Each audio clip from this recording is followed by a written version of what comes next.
Le 8 janvier 1981, dans un petit village du Var, un témoin assiste à un événement qui restera gravé dans l'histoire de l'ufologie. Ce jour-là, un engin non identifié se serait posé, laissant derrière lui des traces physiques, analysées par le CNES. Voici le dossier officiel du cas de Trans-en-Provence. Le témoin s'appelle Renato Nicolai. Il vit à la périphérie du village, dans une maison isolée entourée de champs. Vers 17h, alors qu'il travaille près de son terrain, il entend un bruit sourd, comme un sifflement étouffé.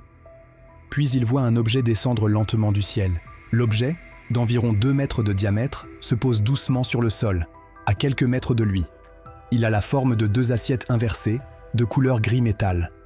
Après quelques secondes immobiles, il s'élève brusquement et disparaît vers le nord sans un bruit. Intrigué, Nicolai s'approche. Au sol, il découvre 2 cercles parfaitement marqués, comme si le sol avait été comprimé ou chauffé. Quelques jours plus tard, la gendarmerie est prévenue et le GEIPAN,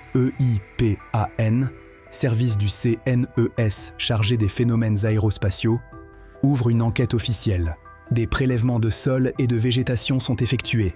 Les analyses révèlent des anomalies. La chlorophylle des plantes semble altérée, comme si elles avaient été exposées à une forte énergie. Les échantillons sont étudiés en laboratoire à Toulouse. Le rapport final conclut qu'un engin réel s'est bien posé à cet endroit. Aucune explication conventionnelle n'a pu être trouvée, ni hélicoptère, ni appareil connu.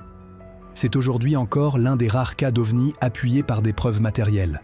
Plus de 40 ans après, le cas de Trans-en-Provence demeure une référence pour les enquêteurs. Les documents sont publics, consultables sur le site du CNES. Était-ce un appareil secret, une sonde ou quelque chose venu d'ailleurs?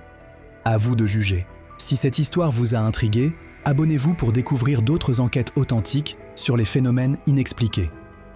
Ici, nous ne cherchons pas à croire, mais à comprendre.